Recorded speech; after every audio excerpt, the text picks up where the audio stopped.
자, 우리 하나님의 말씀 함께 보도록 하겠습니다. 오늘 받으실 하나님의 말씀은 사사기 6장 12절의 말씀입니다. 사사기 6장 12절의 말씀 우리가 함께 합독하도록 하겠습니다. 시작.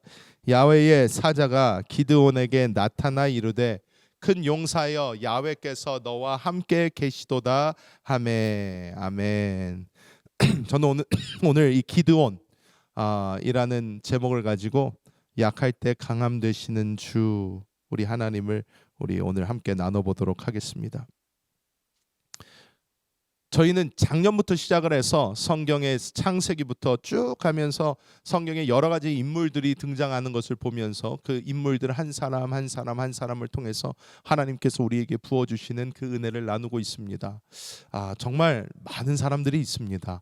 많은 사람들이 있는데 그 사람 한 사람이 어떠한 삶을 살았는지 이렇게 보면 이 사람들의 삶을 보면서 우리의 신앙생활이 어떻게 가야 되는구나, 어떻게 진행이 돼야 되는구나 우리가 알 수 있게 됩니다. 우리가 어렸을 때 모르겠어요. 제 어렸을 때 위인전기를 참 많이 읽게 했습니다. 위인전기. 그래서 막 위대한 사람들의 이야기 그러면서 막 이 사람 얘기도 읽고 저 사람 얘기도 읽고 하면서 쭉 읽으면서 이 사람도 이렇게 생겼구나 저렇게 생겼구나. 저는 한국에서 태어나서 어린 시절을 보냈음에도 불구하고 거기서 이제 막 조지 워싱턴 뭐 사과나무를 도끼로 찍어가지고 뭐 이런 것서부터 여러 가지 이야기를 보면서 뭐 정직함이 중요하고 아브라함 링컨은 어떻고 뭐 유관순서부터 뭐 여러 가지를 다 읽었습니다. 그런데 성경에 나오는 인물들은 우리가 읽는 위인전기랑은 조금 다릅니다. 왜 다르냐? 성경에 나오는 이 인물들은 이 인물들의 삶 가운데 하나님께서 이렇게 직접적으로 개입하셔서 역사를 하시는데 이 사람들의 삶이 우리가 볼 때에 이 위인전기에 나오는 것처럼 아름답지 않은 적도 많고요. 그리고 굉장히 고난과 역경과 시험을 많이 겪는 것도 우리가 많이 봅니다. 오늘 이 기드온이라는 사사는 이스라엘의 5번째 사사입니다. 우리가 4사사를 쭉 받고 이제 5번째 사사인데 이 사사란 제가 전에 말씀드린 것처럼 법관 같은 인물입니다. 이스라엘이 모세가 죽고 모세 이후에 이제 모든 이 여호수아와 갈렙 시대가 죽은 이후에 이스라엘을 이끌어줄 사람이 없었어요. 그래서 이 사사를 하나님께서 세우셔서 사사들을 통해서 하나님이 이스라엘을 다스리셨습니다. 근데 이 사사 시대에는 늘 반복되는 해프닝이 있는데 무엇이냐면 이스라엘이 하나님을 버리고 우상을 섬기러 갑니다. 우상을 섬기러 가서 우상을 섬기다가 이방 이런 인들이 쳐들어와서 그래서 이제 힘든 생활을 할 때에 하나님이 사사를 일으키셔서 이스라엘을 구원해내시는 똑같은 스토리의 반복입니다. 똑같은 일의 반복이에요. 우리가 지난주에는 이제 드보라에 대해서 나눴습니다. 여성 사사죠. 드보라가 이제 지난 후에 이제 5번째 사사로 우리가 많이 그래도 교회 안에서는 주일학교에서 말을 많이 하는 이 기드온이 나옵니다. 이 기드온이 나오는데 이 기드온을 보면 그 고난받은 기간이 그렇게 길지 않아요. 이스라엘 백성이 7년 동안 환난을 당합니다. 미디안에 넘겨져서 7년 동안 환난을 당하는데 그때 하나님께서 이 기드온을 세우십니다.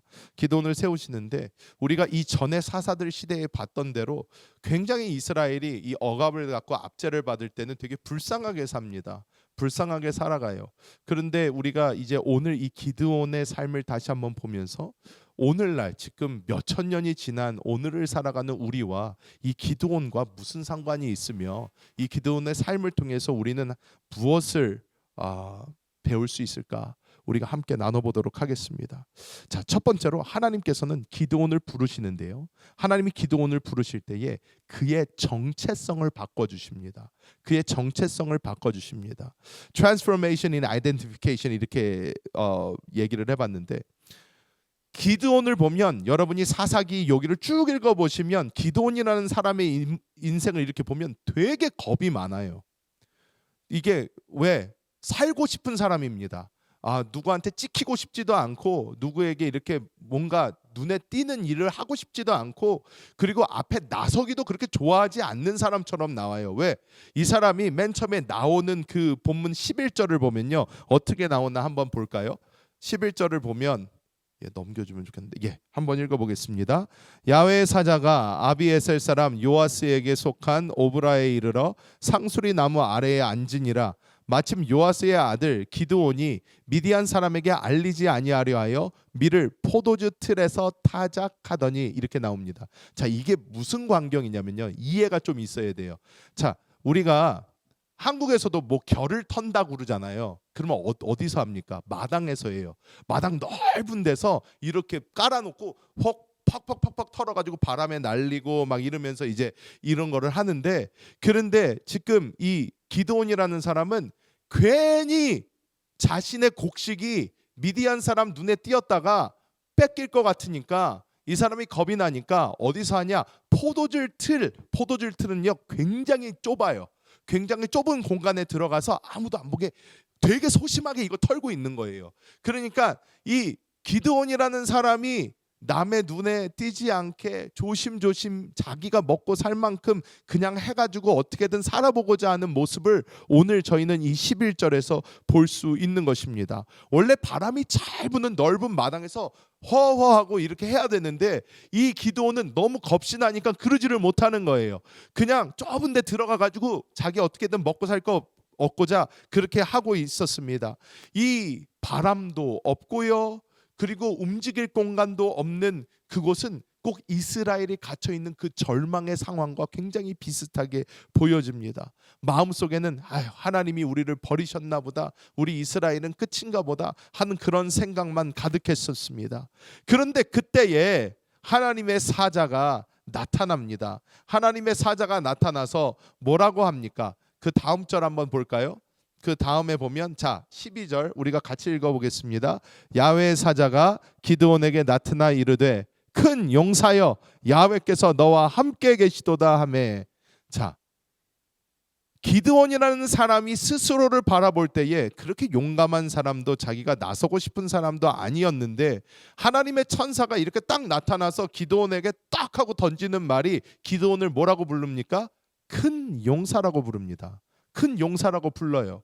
기드온이 듣기는 사실 어이가 없을 거예요. 좀 어이벙벙할 것입니다. 어떤 사람이 나타나서 갑자기 자기에게 이런 얘기를 하는 것도 놀라운데 자기를 부를 때에 큰 용사라고 부르는 것을 들으니까 아니 저 사람은 나를 뭘 안다고 나를 큰 용사라고 하나, 그러면서 이제 기드온은 변명을 하기 시작을 합니다.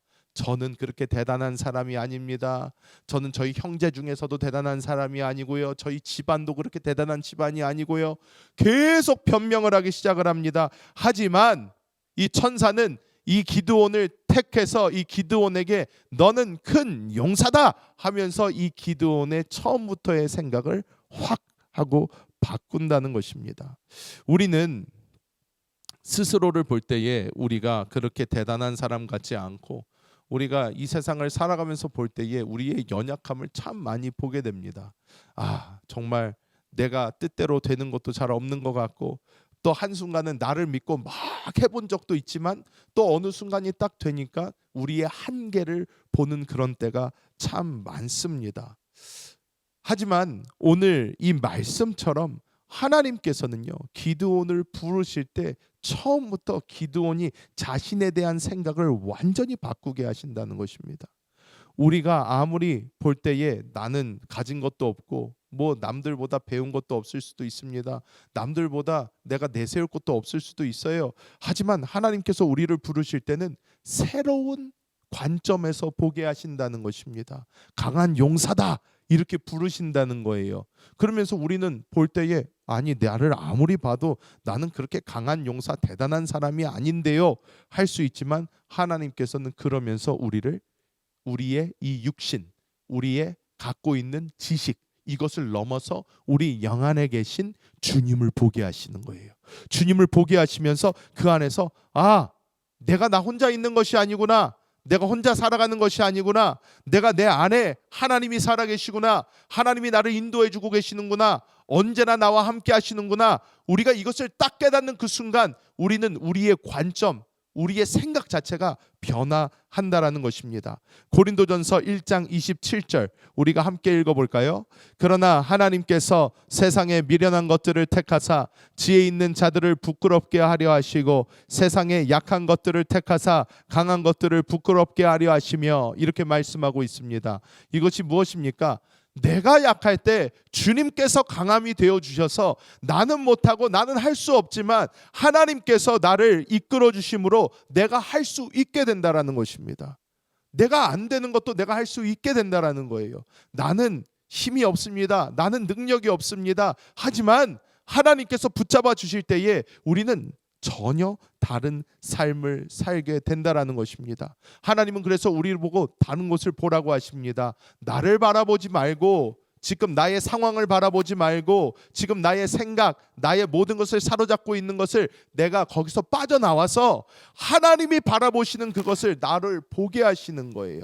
내 안에 계신 주님을 주님을 바라봐라, 주님만 붙잡아라. 하나님께서 우리에게 말씀하고 계신 줄 믿습니다. 이 르네상스 시대에 우리 미켈란젤로 다 아시죠? 미켈란젤로가 많은 진짜 조각상들을 남겼어요. 조각상들을 남겼는데 미켈란젤로의 유명한 말 중에 하나가 나는 이 대리석 안에 천사를 봐서 이 천사가 밖으로 나올 때까지 팠다라는 거예요.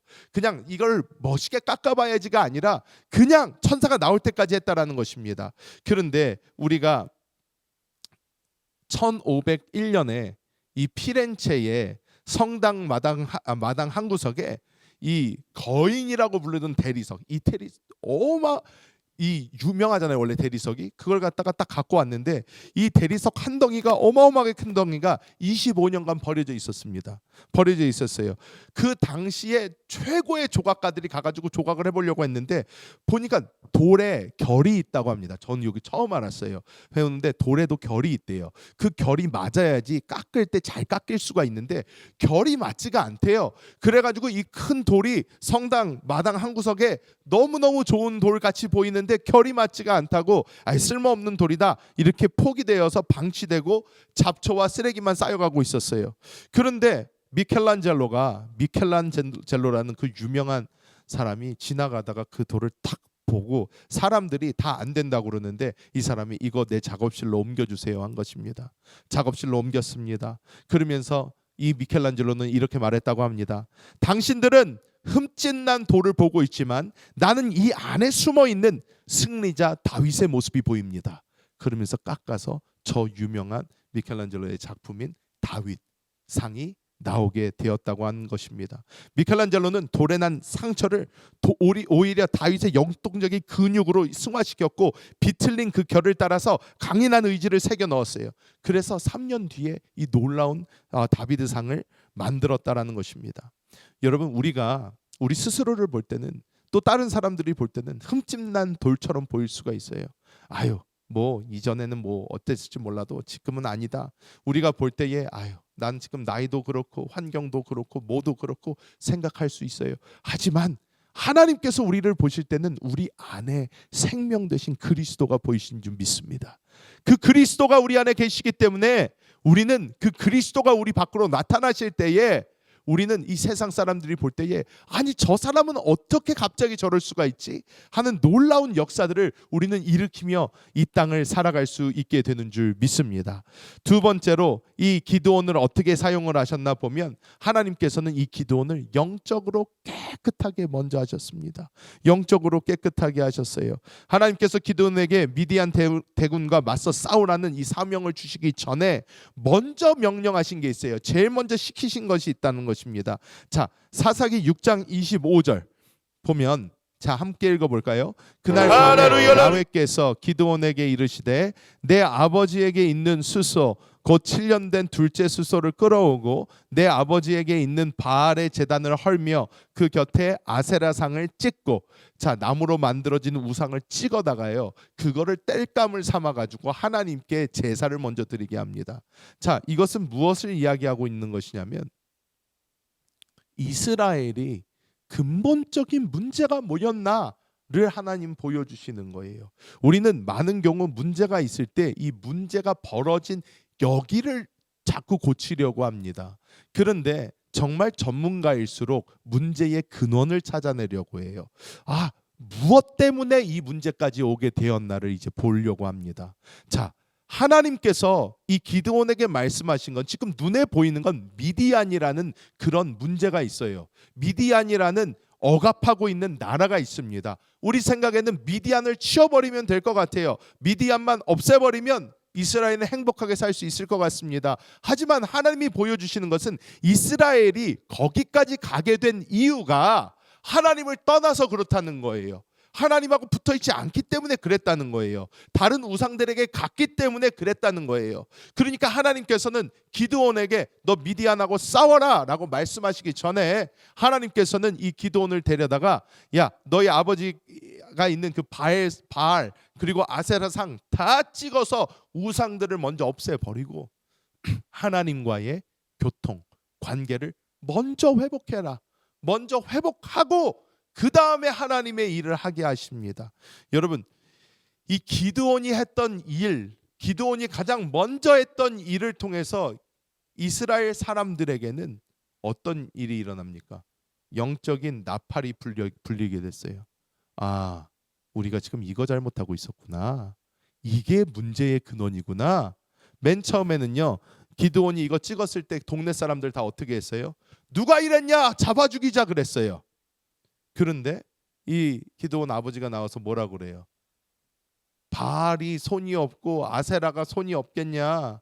진짜로 그들이 제대로 된 신이라면 진짜 자기 이렇게 상을 모욕하고 이렇게 깎아가지고 불태워버린 그 사람 걔네가 손봐주지 않겠냐? 야, 너희가 왜 난리냐? 이러니까 사람들이 할 말이 없어요. 사실 그렇잖아요. 진짜 살아있는 신이라면 자기들이 나서서 자기 일 해결하게 하지 왜 너희가 더 난리냐? 그러니까 이제 사람들이 그런가 보다 하는데 이게 이스라엘 사람들에게는 경각심을 준 거예요. 아, 우리가 떠났구나. 우리가 하나님을 떠나서 이런 일이 생겼구나. 그래서 기드온이 이 명령에 순종함으로 여룻바알, 바알과 다투는 자라는 명예로운 별명이 생기게 됩니다. 이것을 보면 기드온은 이 일을 행할 때도요, 어떤 사람이에요? 무서운 사람이에요. 그래서 기드온이 언제 합니까? 밤에 몰래 해요. 밤에 몰래. 다 사람들 쳐다보는데 나와가지고 이스라엘 사람들아 봐라, 이게 문제다. 쫙쫙 안 했어요. 다 잘 때 몰래 와서 슬쩍 이렇게 했습니다. 속으로는 겁이 나지만 하나님이 시키니까 이 기드온이 순종한 거예요. 하나님, 알겠습니다. 제가 하겠습니다. 그래서 이 사사기 6장 27절 이렇게 뭐 해서 쭉 나오는 것이 데려다가 하나님께 먼저 우상들을 찍어버리고 정결하게 한 후에 이스라엘을 다시 하나님께 시선을 돌리게 했다라는 것입니다. 우리가 사무엘 선지자 때도 이런 장면이 나옵니다. 사무엘상 7장 3절 우리가 함께 볼까요? 이 다음에가 이거 나옵니까? 네, 이게 나와야죠. 자, 함께 읽어봅니다. 사무엘이 이스라엘 온 족속에게 말하여 이르되 만일 너희가 전심으로 야훼께 돌아오려거든 이방 신들과 아스다롯을 너희 중에서 제거하고 너희 마음을 야훼께로 향하여 그만을 섬기라. 그리하면 너희를 블레셋 사람의 손에서 건져내시리라.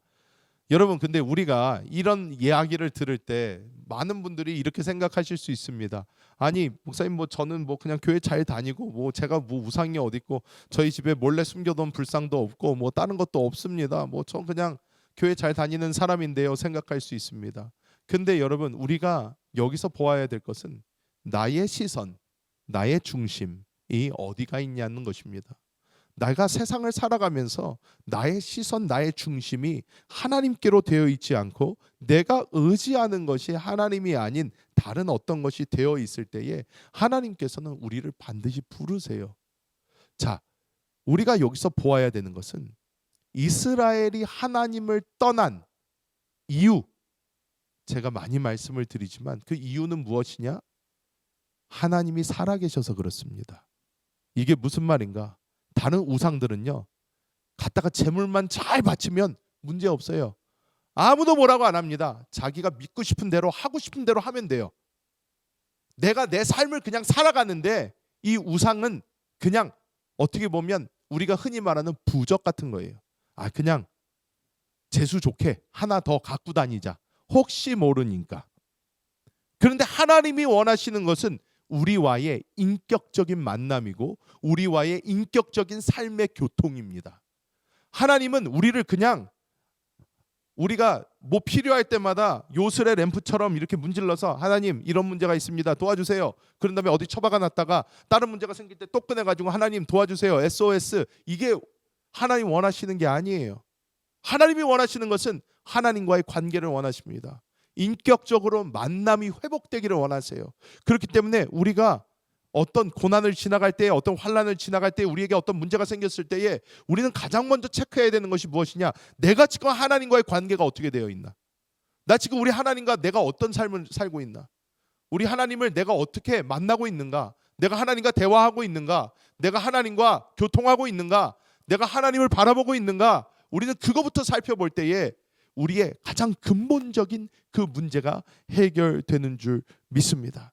여러분, 우리는 우리 스스로를 정결하게 불순물들을 제거할 필요가 있어요. 18세기의 프랑스의 발명가 니콜라 작 콩테라는 사람이 있습니다. 이 니콜라 작 콩테라는 이 사람은 뭘 만든 사람이냐면 연필심을 만든 사람이에요. 연필심. 여러분, 저는요 이런 것을 배울 때마다 너무너무 재밌는 게 우리가 그냥 아무 생각 없이 쓰고 있는 것들, 이런 것에 정말로 자기의 삶을 갈아넣은 사람들이 있어요. 근데 이 니콜라 작 콩테라는 사람이 이 연필심을 만든 사람이에요. 근데 어떻게 만들었나? 그때만 해도 우리가 잘 아는 그 흑연 있잖아요. 흑연이 그냥 자연에서 캔 흑연이 가장 좋은 거다라고 사람들이 생각을 했어요. 그런데 이 자연에서 캐낸 이 흑연은 속에 불순물들이 많이 들어가 있어요. 근데 이 흑연을 갖다가 이렇게 쓰면 흑연이 뚝뚝뚝뚝 부러진대요. 뚝뚝뚝뚝 부러지는데 어떻게 하면 이것을 조금 더 강하게 만들 수가 있을까 하다가 이 니콜라 작 콩테가 발견한 것이 이 흑연을 잘게 부셔가지고 여기에 있는 불순물들을 먼저 다 빼내요. 그리고 흙을 또 깨끗하게 만들어서 이 진흙을, 아주 순도 높은 진흙을 만들어서 이 흑연과 이 진흙을 비율을 완벽하게 해서 딱 섞어낼 때에 그걸 굳히면 우리가 요즘에 쓸 수 있는 그렇게 아주 좋은 그런 연필심 같은 게 만들어진다라는 것을 이 사람이 발견을 한 것입니다. 우리는 자꾸 그냥 내가 이렇게 생겼으니까 이렇게 사는 거지. 그리고 이 세상을 살아가면서 이렇게 사는 게 당연하지 하고 살아갈 때가 있지만 하나님께서는 우리에게 순도 높은 하나님과의 교통을 원하고 계시다는 거예요. 때문에 우리는 이런 모든 것이 다 씻겨 나가고 다 걸러져서 우리가 하나님을 만날 수 있도록 우리는 다시 한번 나의 생각과 나의 모든 관념과 이런 것을 넘어서 하나님께 나아가는 우리의 순전한 마음이 필요한 줄 믿습니다. 여러분, 지금 우리의 삶에 섞여져 있는 게 뭐가 있을까요? 한번 살펴보시기 바랍니다. 내 삶에 섞여져 있는 게 무엇이 있나? 이 섞여져 있는 것이 하나님 앞에서 불려질 때에 이거 제거해라 할 때 우리는 그 말씀에 순종할 때에 하나님과의 온전한 교통이 우리가 다시 회복하게 되는 줄 믿습니다. 자, 마지막으로 하나님께서 이제 기드온을 통해서 이제 유명한 장면이 나옵니다. 유명한 장면이 나와요. 어떤 장면이죠? 3만 명이 모입니다. 처음에 3만 2천 명이 모이죠. 3만 2천 명의 이스라엘 백성들이 모여요. 쫙 모여서 자, 미디안과 맞서 싸우자 그러면서 쫙 모였는데 하나님께서 너무 많다. 기드온 보고 여기서 집에 가고 싶은 애들 다 집에 보내라.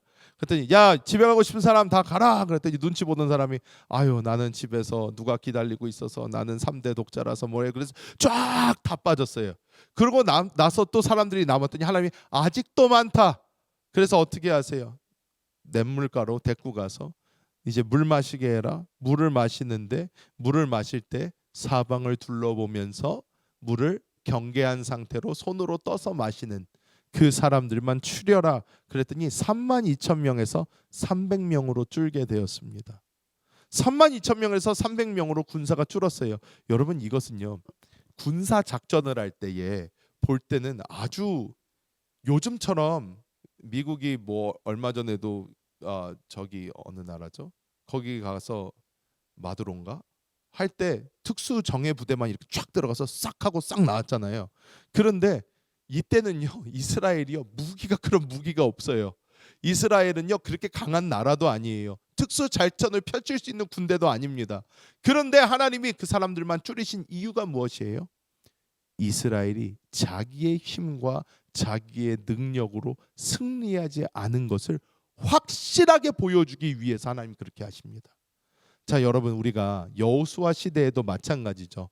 여호수아가 여리고성을 돌잖아요. 여리고성을 도는데 하나님께서 여호수아에게 말씀하신 것도 똑같았어요. 어떻게 해요? 공격하지 말고 돌기만 해라. 한 바퀴, 두 바퀴, 세 바퀴 돌고 마지막 날에 어떻게 해요? 외쳐라. 했더니 성이 무너져 버려요. 성이 무너져 버립니다. 이 전에는 어떻게 해요? 다 할례 받으라고 그래요. 남자를 전투 불능으로 만들어 놓은 다음에 그것이 다 회복될 때까지 공격이 안 들어오는 것을 보게 하시고 여리고성이 돌다가 소리만 질렀는데도 지진으로 인해서 무너졌습니다. 하게 보여주시는 거예요. 너가 한 거 아무것도 없다. 하나님이 기도원 때도 이렇게 하십니다. 그래서 내 손이 나를 구원하였다가 아니라 내가 싸워서 내가 이겼다가 아니라 하나님이 이기게 하셨다라는 것을 깨닫게 하시기 위하여 하나님은 이 기드온의 300용사를 준비시키시고 횃불과 나팔, 항아리 준비하게 합니다. 횃불을 들고 항아리를 쫙 하고 깨니까 미디안 군대가 대군이 온 것으로 소리가 시끄러우니까 야 이스라엘이 어디서 연합군이라도 만들어 오나 보다 해가지고 혼비백산에서 서로 치고 싸우고 죽이고 300명으로 미디안 군사를 완전히 이겨버리는 놀라운 역사를 나타냅니다. 여기서 우리가 보아야 되는 것 중에 하나가 무엇이냐면 바로 항아리예요. 항아리. 항아리를 어떻게 합니까? 깨요. 항아리를 깹니다. 우리가 성경은 우리의 겉사람을 질그릇이라고 표현을 해요. 질그릇이라고 표현을 합니다. 이 질그릇 속에 보배를 담았다고 표현을 해요. 우리의 육신은요. 여러분 보세요. 연세가 많아질수록 육신 어떻습니까? 하루가 다르게 육신은 쇠약해져요. 우리가 어쩔 수가 없습니다. 이거는. 성경에도 어떻게 말씀합니까? 우리의 육은 날마다 쇠해지지만 우리의 영은 날마다 강해진다고 그래요. 우리가 이 몸은 자꾸만 약해져요. 자꾸만 약해지는데 이 질그릇 속에 하나님의 생명을 가졌다는 거예요. 그래서 이 질그릇이 깨져야만 이게 나타난다라는 거예요. 그래서 기도원은 얘기하죠. 항아리를 이것을 깨버리고 이것이 온전히 깨지고 횃불을 들고 나팔을 불면서 스스로 서로 완전히 멸망하게 만드는 것을 보면서 우리 겉사람이 깨져야 우리 속에 있는 그리스도가 나타나실 수 있구나. 이렇게 우리는 깨닫게 되는 것입니다.